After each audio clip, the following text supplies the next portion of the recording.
देखो बच्चों, आज हम आपको ऐसी महान महिला के बारे में बताना चाहते हैं, ठीक है, जिन्होंने पढ़ाई को हर बच्चे का हक बना दिया।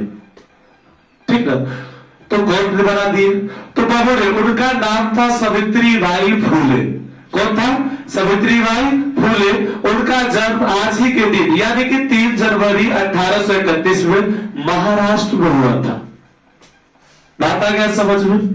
तो देखिए, उस जो समाज था, जब 3 जनवरी 1831 के बाद की बात बता रहे हैं कि उस समय का जो समाज था, वो लड़कियों को पढ़ने नहीं दिया जाता था और गरीब और दलित बच्चों को स्कूल जाने से रोका जाता था। ठीक है, लेकिन सावित्रीबाई फुले ने सोचा कि अगर पढ़ाई से इंसान आगे बढ़ता है तो फिर लड़कियां और गरीब बच्चों भी पढ़ाई से पीछे क्यों रहे? बात तो सही है। ठीक है, तो उन्होंने अपने पति ज्योतिराव फुले के साथ, किसके साथ? उनका पति कौन थे? ज्योतिराव फुले के साथ, ठीक है, भारत का पहला बालिका विद्यालय, ठीक है, भारत का पहला बालिका विद्यालय खोला।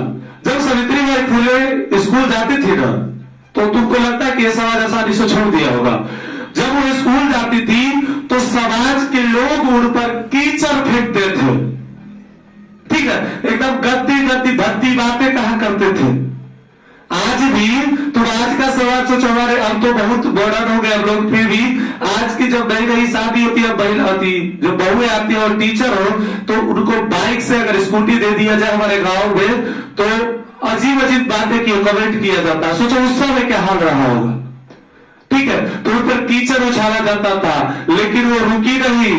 वो दोनों साड़ी रखती थी, एगो पहन के जाती थी, एगो एक्स्ट्रा लेके जाती थी, और जब वहां जाती थी तो साड़ी बदल लेती थी और फिर बच्चों को पढ़ाती थी, लेकिन पढ़ाने से रुकी नहीं।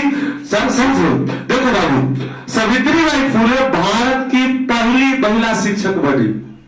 ठीक है, आज जो लड़कियां स्कूल जाती है, हम सब पढ़ लिख पाते हैं, उसके पीछे सावित्रीबाई फुले जैसे महान भाव का योगदान है। ठीक है, तो बाबू एक बात बताओ, हमको इससे क्या सीख मिलती है?